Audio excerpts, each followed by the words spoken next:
50 Ironmans in 50 days through all 50 US states. Started in Hawaii, went to Alaska, did 140.6 miles every single day, drove through the night to get to the next state, put the event on there, and just rinse and repeat. And it was absolute chaos. I had to consume 12,000 calories a day, and we were averaging less than 4 hours of sleep a night. Your mind, it doesn't have a limit to what it can do. It'll continue to adapt, evolve, grow. It'll absorb anything that you put it through, but you have to intentionally seek discomfort. That gets you ready for chaos. James, I'm so excited to have you here today. I am fascinated by you, by what you're doing, by what you've done. I want to ask you all the questions. You are quote unquote the Iron Cowboy. So I want to know that first. Where'd that nickname come from? Well, so I do endurance racing, specialize in the iron distance. So for those that don't know, it's a 2.4 mile swim, 112 mile bike, 26.2 mile marathon run, 140.6 miles. With that said, it's the least friendly spectator sport on the planet. And I've got 5 kids. And when I first started doing my career in racing, the kids just came with us to all of our races when they were young. Yeah. And because it's the least friendly spectator sport, and because we all look the same and we all blend in, a lot of times you would miss your support system. Yeah. And so I try to involve my kids in everything I do, and they would make these fun signs for me, and I would wear. They would pick a cowboy hat that I would wear during the marathon so that they'd see me coming.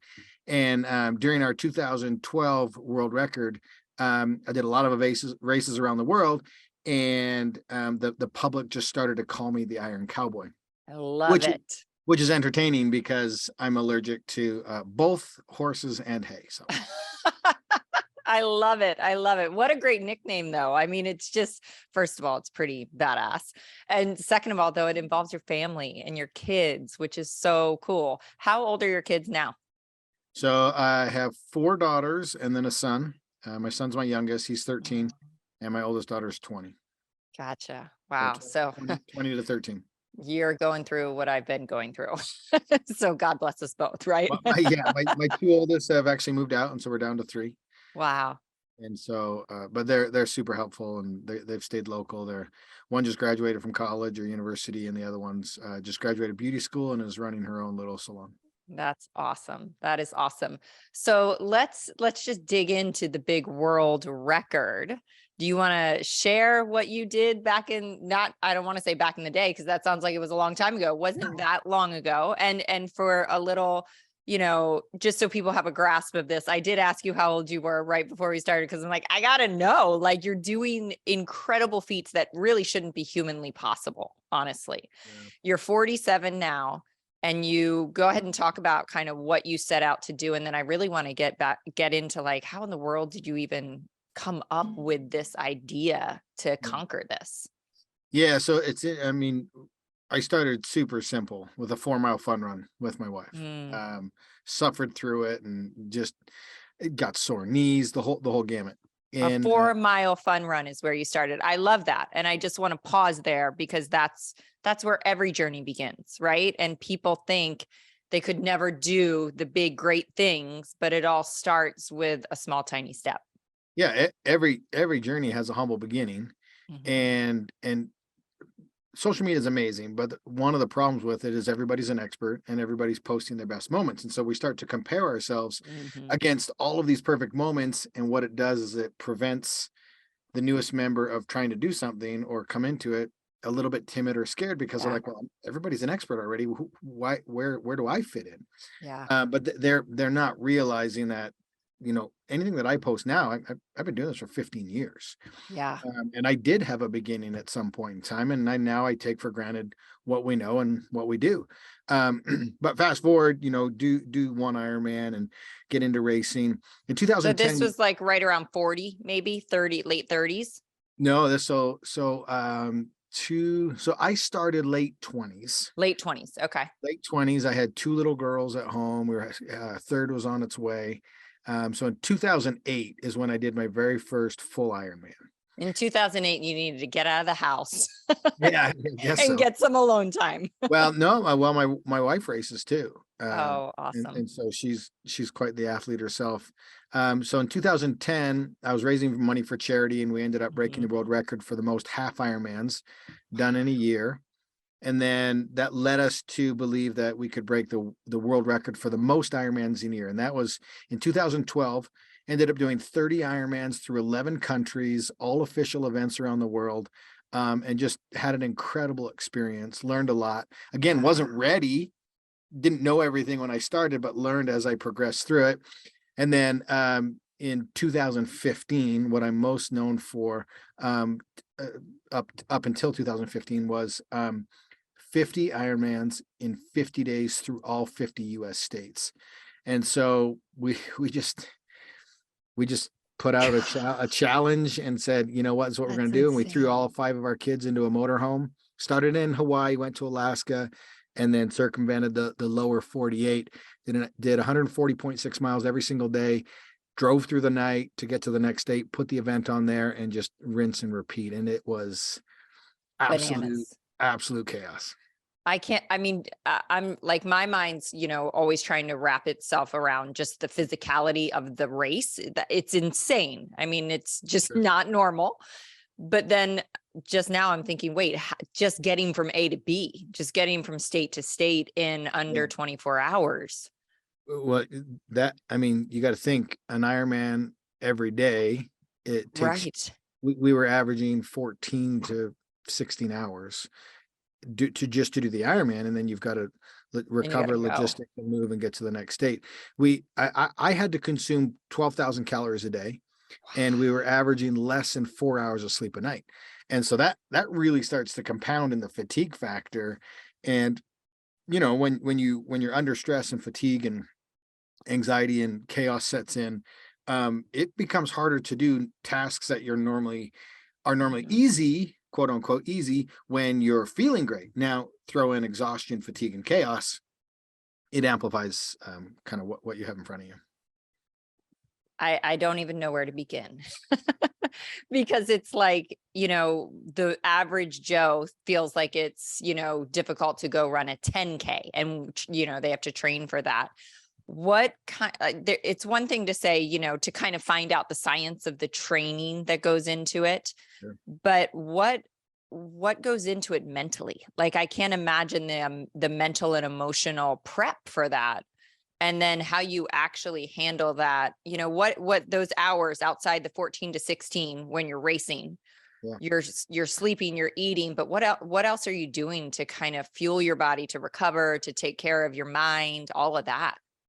Yeah. When you're in the middle of something like that, it's just you go into survival mode. Yeah. And that's why what happens before that is preparatory and the most important things, because you can't, you know, when you're in chaos, it has to be so automatic that everything you've done leading up to that point allows you to do that in chaos. And so, number one question I get, I travel around the world, I've spoken in 51 countries, and number one question I get is, how do I become more mentally tough? And Yes. you can't just wake up one day and go to battle in whatever it is you're doing and be mentally tough. You have to, it's like building your physique. It's like building muscles. It's like strength. It's like cardio. It's like distance. You have to build all of that up, and your mind is no different. Right. And a lot of people, we buy gym memberships and we buy all these things and we invest in our nutrition and whatnot. How many of us are investing time and money into our mind? How many of us carve out Mhm. time to develop that, strengthen it, grow your mind? It doesn't have a limit to what Yeah. it can do. It'll continue to adapt, evolve, grow, and it'll absorb anything that you put it through. And so I think that's a moment for pause where people need to ask themselves, Yeah. okay, yeah, no, I do. I work out at the gym. I do the, why don't I do Yeah. things to increase my mind?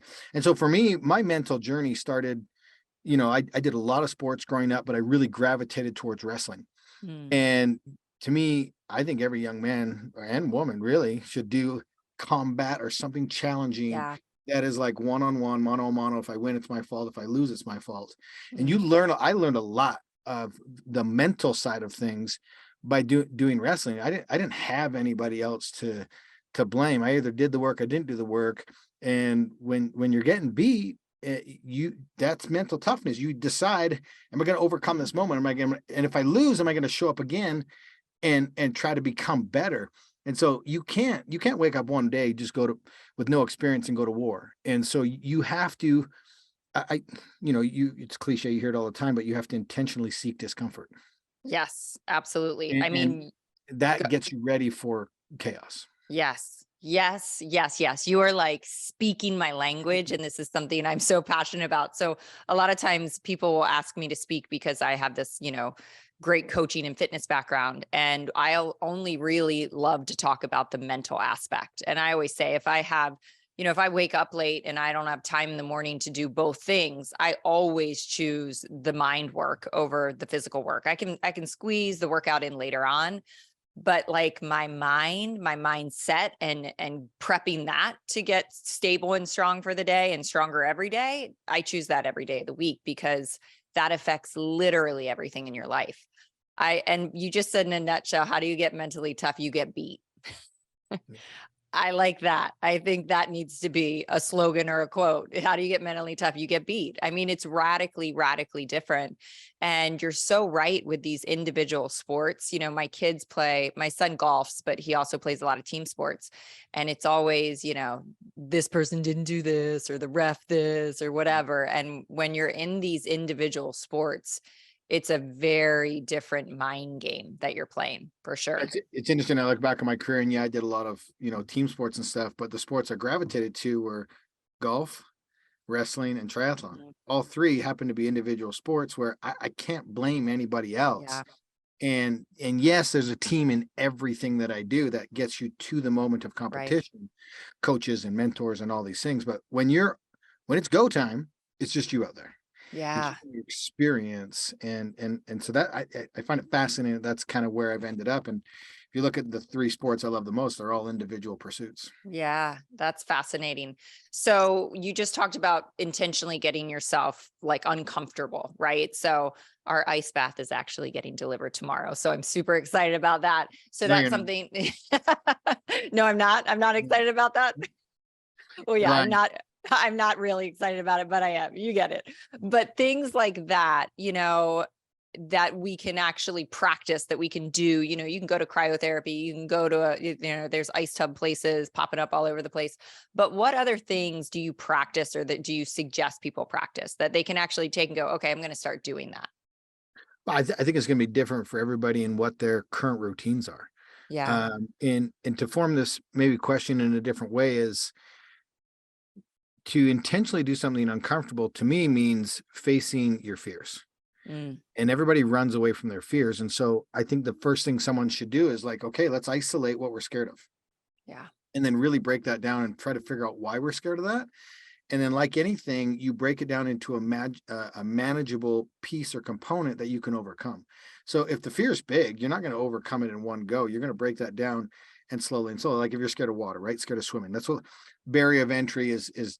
A lot of people say, "Oh, I don't do triathlon. It's got some swimming in there. There's open Yeah. water. There's sharks in there. It's dark. All these things. It's Mhm. cold. All these things start coming out."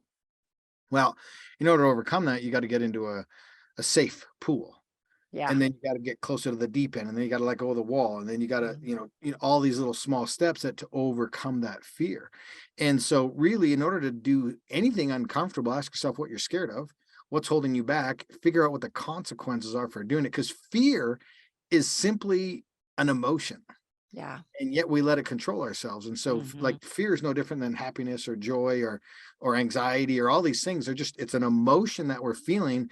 And for some reason, we let anxiety, fear, and all these other things control us in a different way than we do maybe joy or happiness. Yeah. I love that. It really is just an emotion, and we can work our way through it.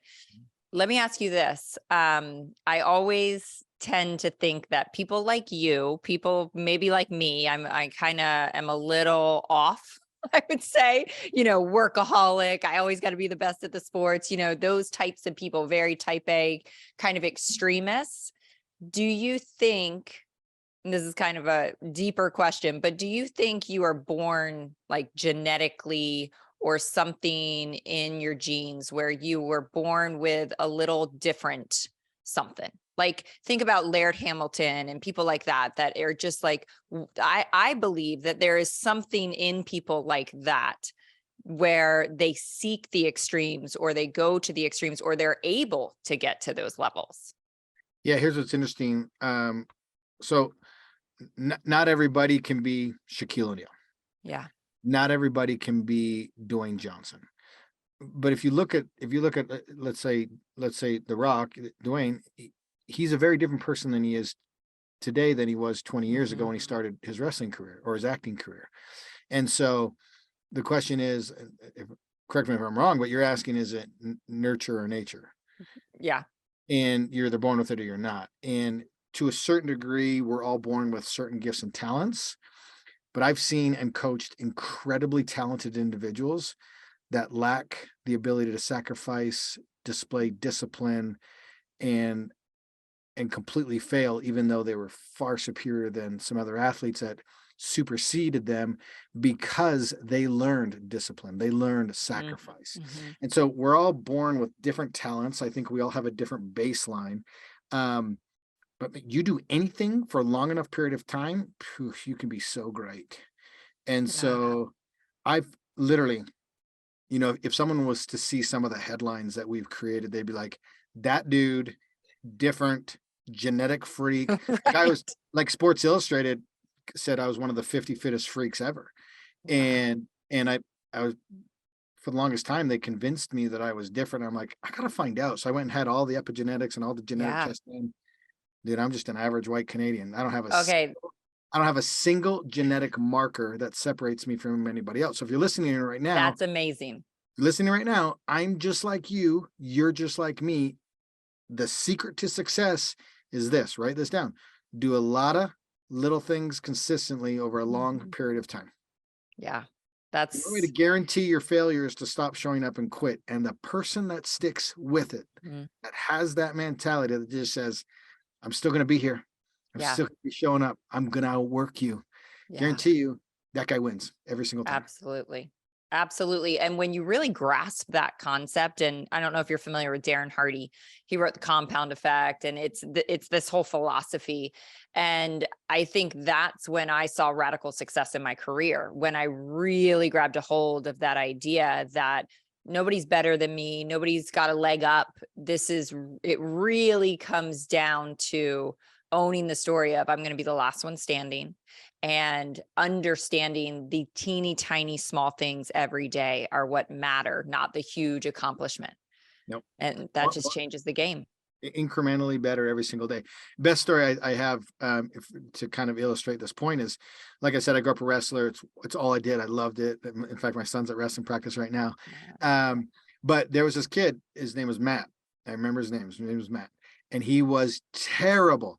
One of the worst wrestlers I've ever seen in my life. We all would, like, back in the day, we'd pick on him, and he was terrible. Anyways, I graduated. I won state my senior year. I went undefeated. I left, and I'm like, this kid is never going to amount to anything. And a couple years later, I came back and kind of like, hey, coach, can I come back and just meet the team and do some coaching and just hang out a little bit? This kid, Matt, he was unbelievable. And not only did he win state, he went on to win the national championships in Canada. Wow. And so I would have bet a significant amount of money that kid amounts to nothing, but he just kept showing up. He was first on the mat. He was last to leave, and he just outworked everybody. And it was just so impressive. And it was just testament. The kid had zero talent. Like, I'm talking zero talent, and he ends up winning the national championships. Wow. That's like Michael Jordan. It's just time. It's time in the gym, getting there early, leaving late. Just like you said. It's the right coach. It's the right people around you. It's the right mindset. It's an unwillingness to quit. Yeah. Yeah. We just went to a pro game, my son and I, for one of his Christmas presents, a pro basketball game. And I was, just watching those shots fall, like none of them are even hitting the rim. And he plays varsity basketball. And I'm like, this is so radically different. And all it is they've taken, hundreds of thousands more shots than you have. It's just consistency over time, just like you said. So did you grow up like, excelling at things? Obviously, when you got to high school and you got to that level and winning state, you did, but were you kind of driven as a child? I didn't have any brothers. I just had three sisters. My dad, he couldn't probably name a single professional athlete. My mom loves it, but she doesn't love sports, but she would entertain me and take me to a Yeah. few games and whatnot. And so no, I think my drive actually comes from my grandmother. Mm, She immigrated from Ukraine, yeah. and So did my just husband's family. Yeah. yeah, awesome. And so just had just this incredible work ethic. I mean, you're talking a lady that was born in 1918, whatever it Mhm. was, and just lived through so much adversity, but just always optimistic, always willing to show up, always willing to outwork. And so Mhm. looking back at kind of who in my family does what and what, I would say, man, I learned a ton from watching my grandmother just work and show up. And she built a massive network in network marketing and was with the same company for 40 years and got to see the Wow. world, and really, really cool. So I would say, I would say it was part of the environment that I got to witness, her just show up. And so I just, if there was any part of Yeah. The nature, nurture, really. Yeah. yeah, Or exactly. nature and nurture, really, Right. So from your grandmother. yeah. And so, but I mean, as far as like my natural, what I gravitate to, I'm an entrepreneur, I'm a dreamer, I do all Yeah. these things. And my dad is a blue collar firefighter. I work really hard. And so I took kind of my Mhm. grandmother's hard work and dreaming type thing and my dad's ability to work really hard, and I Yeah. smashed them together. I dream, but man, I work hard. Yeah. And that's when the magic happens. Yeah. That's when the magic happens. The big vision, the big dreamer, but the ability to work really hard. And I think that's one of the few things that's hard to teach. You can teach people consistency, you can build their mindset and perseverance and all that, but it is hard to teach someone to work hard. It's very hard. I love that so much. I was watching a documentary the other night. It's on Netflix. It's lead leaders or something like that. And it's these people around the world that are just doing incredible things. And this man that was, that segment of the documentary was on, he, was being applauded for the work that he's doing in the world. And he said this, he said, talking about kind of generationally, he said, I stand on the shoulders of those that have gone before me that have done so much more with so much less. Yeah. Just like, I, yeah. I'm probably going to speak out of line or whatnot here, but I have kids, and it's frustrating watching their peers Mhm. have access to such unbelievable technology and so much opportunity, yet do zip zero, Yeah. nothing with it. And all I hear all day long from their peers is excuses of why they Yeah. can't be successful and what's getting in their way. And I'm just like, nope, those are just lies. Those are just excuses. If you want something, especially in today's day and age, learn Yeah. it, figure it out, do it. Right. Like there's so much opportunity in the United There's, States today. Um, it's one of the most frustrating things to watch my kids as peers um, not be successful because they're yeah. just lazy and an unwillingness to work, like you were just saying. Yeah. And a lack of ownership. I think if Oh, there's so much lack of ownership. I'm like, can we please teach ownership 101 in high school and college? Because that is the The, number one thing this the generation is missing. the entire school system it needs to be changed, but in my opinion, over the next 5 years we're going to see a drastic change in the Oh, way that our kids go to school, attend school, learn, absorb all of it. There's a yeah. big shift coming. Yeah. And I think way less people are going to end up going to college, honestly, because you can learn everything you want to learn on YouTube, honestly, Yep, everything's going to shift to be virtual type Yeah. learning. I think we're going to see a lot of universities go bankrupt, Mhm. disappear. The whole school system needs to and is going to change. I say 5 years, that's a made up number. It could be 10, could be 20. Yeah. It may not be in my lifetime, but I, at the speed at which things are happening, I can definitely see there's going to be a huge shakeup in the school system. Yeah. And it needs to happen. I mean, I'm here 100%. for that 100%. 100%. My son's actually going to a charter school next year for high school. He'll be in ninth grade. And so he's going to a charter school that's half day school. So they take their core subjects and then half day sport. So whatever sport they're in, and so the beauty of that is that they're done their school and sports by 3:00.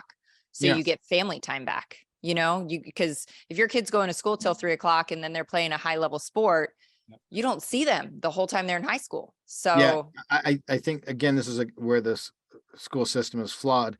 they're just filling time. Yes. They're filling time because it's a requirement. And Right. you could teach these kids in half the time Half the time. of what you're doing, but they're just filling this bucket of time requirements. And it was awesome. The high school that I went to in Canada, I grew up in Calgary, and we had the Olympics in '88. And so we had the Olympic skating oval, and we had all of these facilities, and they were all right around where our high school was.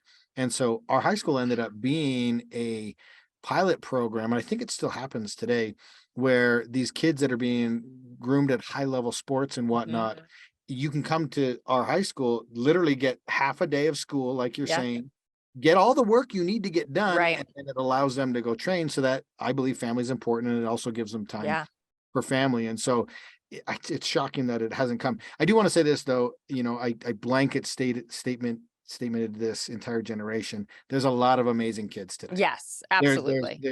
And you look at any generation, there's turds and there's awesome. Yeah. And it just so happens there's a bigger population in this generation, so it happens to be there's more turds. But there is a lot of great people in this generation. If you're in this generation, please don't be offended, because there is a lot of great of you. And if you're one of the turds, change. You have that Change every single day to change your destiny. Every single day you wake up, you have a blank sheet of paper in front of you. Yep. Listen to this very carefully, young generation. Your past does not define your future. Not like what's standing in front of you. Make a change, because the mind, the body, it's resilient, and it will adapt, and it will go through whatever you put it through. But you have to make that choice. You have to make that decision. Nobody can do that work for you. Nobody. Total ownership. Just what we were saying. Yeah. And I don't care how much money you have either. You can't buy a healthy body. You can't buy an educated mind. You have to do the work. That's the one thing that a lot of people don't understand. They're like, I'm wealthy now, I can just buy this, buy that. Nope. Can't buy love. Can't buy fitness. Can't buy health. Yeah. Can't buy happiness. Can't buy a healthy family. Can't buy any of that. Yeah. I love that. Okay. So before we wrap, I want to go back though, because I am so interested in the human body. What did your recovery look like after the 50-50-50? And then we still got to talk about what you just accomplished and conquered, and what that recovery looks like or looked like. Yeah. So after the 50, it was interesting. It was 7 weeks of 140.6 miles a day. And we were more trashed from the exhaustion than anything else. And so it took a little bit to get, the fatigue out of your body. And leading up to the 50, I was doing one world record after another and really building that foundation. And that's a beautiful lesson for people, is like, can't go from 0 to 50. Got to build those foundational blocks. And then, because I've seen a lot of people like attempt to do what we've tried to do, and they don't do anything beforehand. They go, hey, I'm gonna do the 50, or something like that, and they ultimately fail because they forget about the foundational work. If you're young, if you're trying to do anything, even if you're getting older, stop trying to figure out like the secret sauce or whatever it is. Do the basics over and over and over again, the fundamentals over and over and over again. And that's how you'll be successful. But, we are just coming off of one of the craziest challenges that we've ever been on.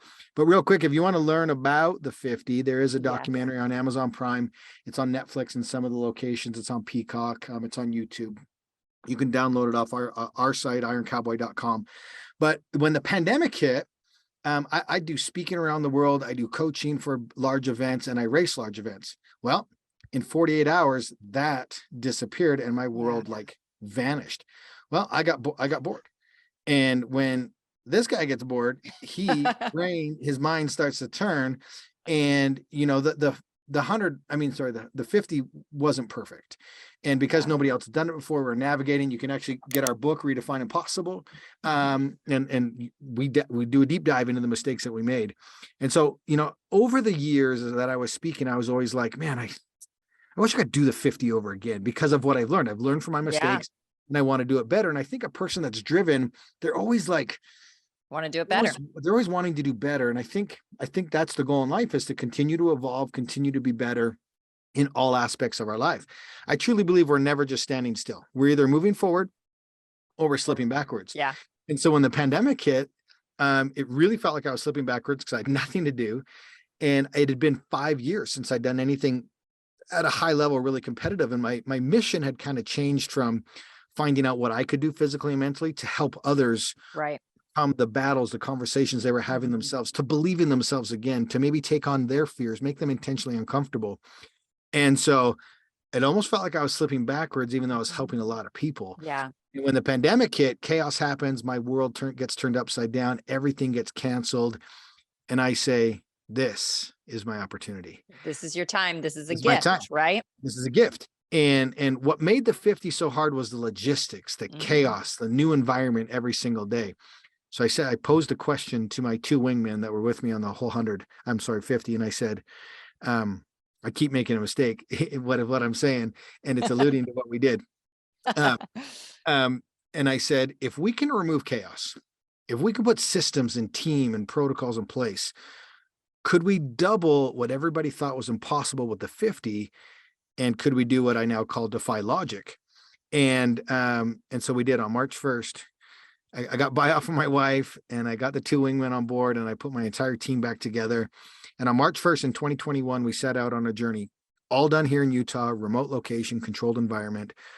Could we do an Ironman a day, 140.6 miles for 100 consecutive days? That's a quarter of a year, no days off, 14,200 plus miles.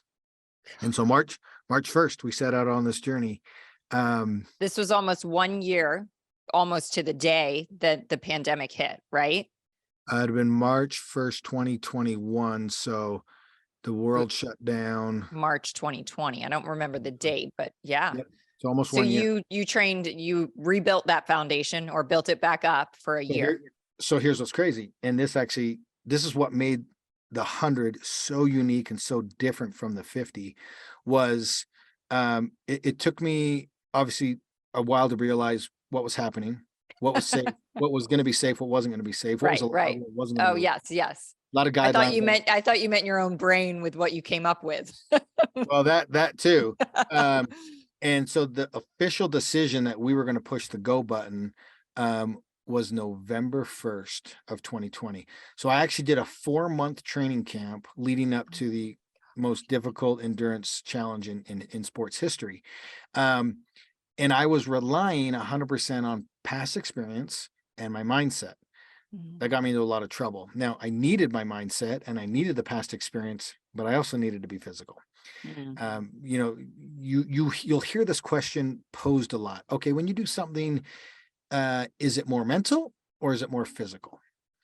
And my answer to that is it's 100% of both. Yeah. That both fall under the umbrella of spirituality. Oh. And so I was ready mentally. I wasn't ready physically, and I had to rely on my past experience. And that caused a lot of problems because my body, now 6 years older. So when I did the 50, I was 39 and I turned 45 on the 100 and didn't have the years of buildup like I did on the 50. Yeah. It's a very different experience. If the 50 was exhaustion and chaos, the 100 was injury, pain, and duration. Because the 50 sounds awful. It was. The 50 was 7 weeks. The 100 was 14 weeks. So to put a quarter of a year into perspective, it's from Thanksgiving to Valentine's Day. Yeah. So think of everything that happens in your life between Thanksgiving and Christmas and New Year's and all of January and halfway through February. That's it. And now do 140.6 miles every day. So that it's just insane. I mean, the average person, the average athlete, honestly, wraps their mind around 26.2 miles one time. Yeah. One time. And I mean, there's so much that we can dive into with the 100. I know we're going to be short on time.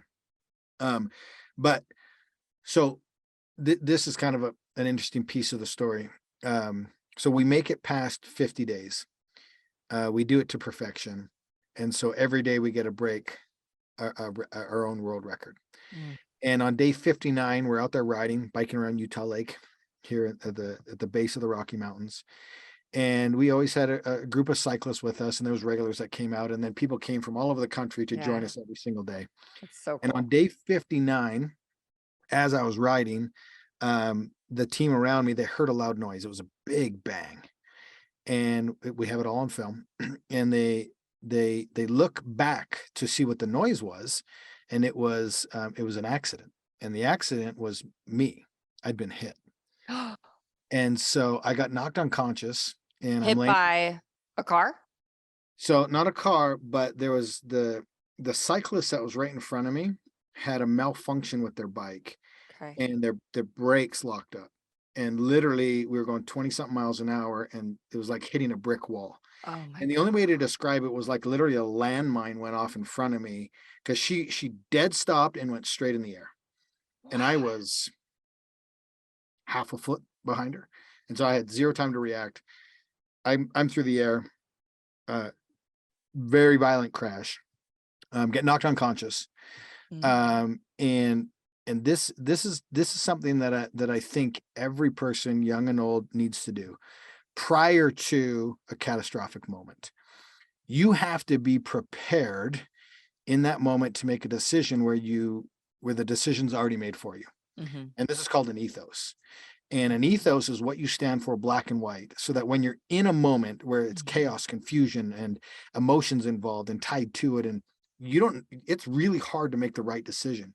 Yeah. So just to give you one example of my ethos, it says, I finish what I start. Right? Mm, Another one would be, I set the best example I know how for my kids. mhm. Another would be, I try to help people that are less fortunate than I am. And we were raising money to free humans from being Yeah. sex trafficked today. It's And so amazing. as I'm laying there unconscious, I come back to wingman Aaron is there with me. He'd done all 5,900-mile bike rides with me.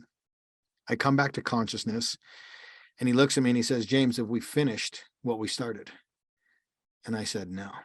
And he says, are you setting the best example you know how for your kids? Mm, I said, no. He says, have we raised the money we want to for sex trafficking and freeing humans? I said, no. He said, get back on your bike. It's time to ride. that's a wingman. That's a wingman. And the people around you have to know what you stand for and what your ethos Yeah. is. And they have to buy in. And these guys, they buy in, they know who I am, they know who we are, and they know what we're trying to accomplish. Mm. And so I got back on my bike on day 59, finished No the race, medics or anything at that point? Just got back on. got back on. The girl that crashed got taken away an ambulance because she went face first into the ground. Total reconstruction surgery needed. Lot of bad things happened from it. I was very fortunate to only be knocked unconscious. Um, Found out after after the 100, I was recovering. I was seeing progress, except for I still had this lingering pain in my back that wasn't getting any better. Well, it turns out I broke my L5 vertebrae in that accident and then ended up doing 41 Ironmans with a broken back. And so this is what I want people to take away from that story. One, I don't want any sympathy or empathy. I get it. I do these things on my own. I do this to myself. But it's where you choose to put your focus and attention Yes. to what you're trying to achieve. And my focus, my attention was to raise the money for Mm, people that are being enslaved today. And I could have quit on day 59. We'd already broken the world record. yeah. We had gone further and done more than anybody in the world had. We were already one of 8 billion people in the world, but we didn't achieve our goal. And we'd set out the goal to raise $250,000 for the charity. And over the last 20 days, so from 80 to 100, we raised $500,000 Wow. that is funding operations to free human beings. So I ask myself all the time, what would have happened if I quit on Yeah. day 59? Great, pound my chest, good for me. I did more than anybody else in Right. the world. But did I have the impact that I set out to do? Did I Yeah. achieve every one of the goals that I set out to do? And the answer would have been no. And so I want everyone to ask themselves a question, because we truly don't know who's watching us at any given time. Mhm. So the question I want you guys to ask yourselves is, if I quit today on whatever I'm doing, who am I missing the opportunity to impact and bless their lives? Yes. And even though you may think nobody's watching you, somebody Right. is always watching you. Yeah. And at the end of the day, you're watching yourself Yeah. and you're accountable for your actions. And who we are when nobody's watching is truly who we are at our core. Absolutely. And I'll finish on this and then you can maybe ask any final questions. But what do you think we did after we all celebrated? Because we made it to day 100. What do you think we did the following morning? Went out to train. We did one more. You did one more. I was thinking maybe you went for a casual 3-mile jog. No, we did. I Oh woke my up God. and everybody was sleeping, and I got in the pool all by myself, and I swam 2.4 miles, because sometimes in life, when you're broken, when you're beat, when you don't want to, Mhm. we don't know when the finish line is, you're gonna have to get up and do one more on your own. Yeah. And so I got up and I swam by myself, and my team saw me. Mm. We went live on Instagram. They saw me in the water by myself and they said, "Not today." And they all got their bikes and we did a final 112 miles as a victory lap. And then together around our community, we ran the final marathon to make it 101 days. And I truly believe that if you're a leader or want to be a leader, Yeah. you have to do things you don't want to do. Yeah. And you have to lead from the front. And you should never ask someone to do something that you're not willing to do yourself. Mhm. And I think day 101 has more significance Mm. than the previous 100 days prior to it. Combined, probably. Yeah. Wow. Wow. Gosh. I mean, I'm going to go listen to my own podcast immediately. It's so good. It's so good. I got to ask you this, and I hope you don't mind me asking this question, but like, I can't help but just be, spiritually moved by like all of this and wondering, like, where is God in all of this? And how much were you carried through by just something way bigger than you? And what are your thoughts around that? Yeah, Because it 100%. really, it's all inspiring and divine, you know? Yeah. You know, we're a Christian-based family, and you do a lot of things because of intuition and faith, and a lot of times, because on the surface, these challenges that we do, they don't make sense. Yeah. And when we get the ideas to do these things, we're always like, that doesn't make sense. Why would I do that? Mhm. And my wife and I always fall back on, well, we don't know how, we don't know Yeah. why, but we know it's supposed to happen. And we've just lived our life and career that way. And every time we look back and having all these questions along the way, Mhm. once you're on the other side of it, you go, that makes a lot of sense now, why that happened Yeah. that way, and why I was guided to go this direction, and why Yeah. this person was put in my path. Um, we get asked the question a lot, how did you do that? Yeah. And my wife just says, Jesus, like that's it, Yeah. like that's Yeah.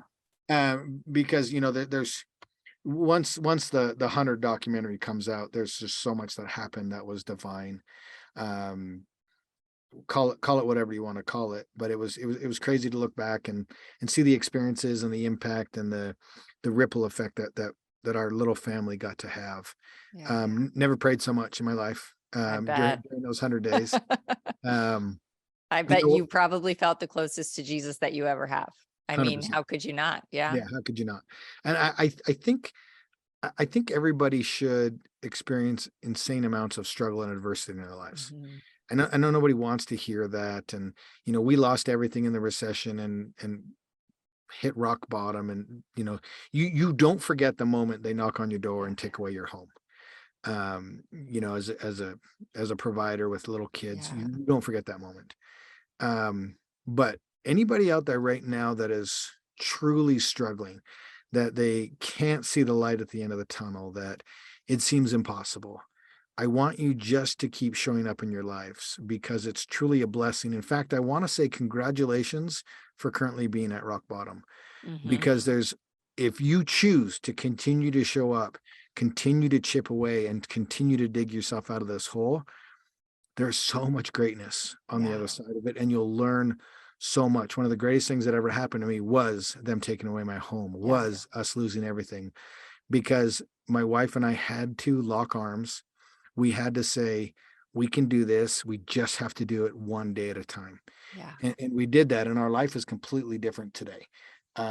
We are so incredibly blessed with what we have, the opportunities we get to do, the people we get to impact, the events we get to attend and present at. It's just incredible. And when I was sitting there at rock bottom, there's zero way I could have ever imagined it would be Yeah. this.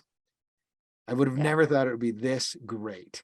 And like I said, we're truly blessed, but it wasn't given to us. Yeah. It was the path was shown to us, but we still had to show up and walk down that path. Yeah.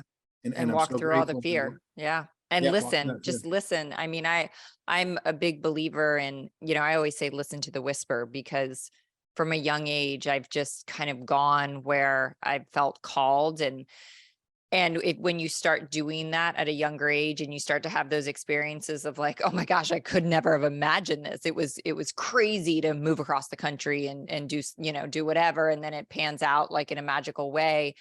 It's just like bricks in your faith. And so you're quicker to do it the next time, and you're quicker to do that the next time. But it's amazing to me that so many people just aren't even tuned into that, because it's there every single day. Like that guidance, that whisper that's calling you to, I mean, as silly as it sounds, like go straight or take a right. You know what I mean? When you're driving your car, like to the really big things. I mean, that knowing in your soul is God just whispering to you. And I think that the crazier the thing is, like 50 Ironmans in 50 days in 50 states, or 100 in 100, the crazier it is, the bigger the leap of faith, the bigger the experience on the other side is, Yeah. it's awe inspiring. Yeah. 100%. And I'm grateful that my wife is so in tune as well, and is willing to sacrifice alongside of us. And she's been an unbelievable support system and mother and husband and through all of this. And it's interesting because, we've talked about, some people's unwillingness to do the work. And that means that they're currently seeking comfort today. And I caution those that are seeking comfort today. There will come a day where you will not have an option and you will be uncomfortable. Yeah. But if you choose to seek discomfort, comfort and discomfort will be an option to you. Yeah. So choose your paths wisely. You can either sacrifice now for comfort later in your life, or be comfortable now for discomfort and no options later in your life. Yeah, for sure. Oh my gosh. James, thank you for your time tonight. I feel like I got to go for a 10-mile run and jump in an ice bath and do all kinds of things now. But I love too that you are the person to have accomplished all this. Just like you said in the beginning, you are just an everyday guy, and you actually went and got the testing done to prove that you are just an everyday guy. I mean, sounds very similar to some other stories I've heard. He uses the everyday people to show the extraordinary work. And so I appreciate you and what you've accomplished, but also just what you're doing in the world. It's extraordinary and amazing. And tell me before as we wrap up, what's coming up? What's next? I'll put all the links to the books and the documentary and everything in the show notes so people can grab that. But do you have anything coming up, launching? Yeah, for sure. We've been doing a lot of coaching for many years, both mindset and physical coaching. We've got our book, Redefine Impossible. It's out right now. The documentary called Iron Cowboy, that's on all the big streaming platforms, depending on where you're at is where it is. And the new book will be coming out in 2023. Hopefully the documentary about the 100 will be coming out in the, around Christmas time of next year. And but what I'm most excited about is in March of this year, March of 2023, we're launching our entire mindset retreat program. Wow. Because again, the number one question I get is, how do I become more mentally tough? And you're not going to become more mentally tough by listening to us on this podcast. You're not going to become more mentally tough by reading my book, by listening to guys like Ed Milet and Tom Bilyeu and all these incredible people. You're going to become more mentally tough by having an experience, by choosing to show up on your journey and have an experience. And so we're going to have the entire online access to us, mental coaching, activities, things to do, challenges, but then we're going to have some pretty exceptional retreats. And actually November of 2023, I just booked out an entire private island in the British Virgin Islands. It's going to be a VIP event, 25 people only. And we're going to have a 5-day, 4-night, 5-day experience where you get access to me, my entire team, and we're going to have an unbelievable experience out on the island. And so that's coming up. We're going to release those official dates and enrollment in March of 2023. And that's what I'm most excited about is really I've accomplished everything that I want to. I believe I can accomplish anything I want to.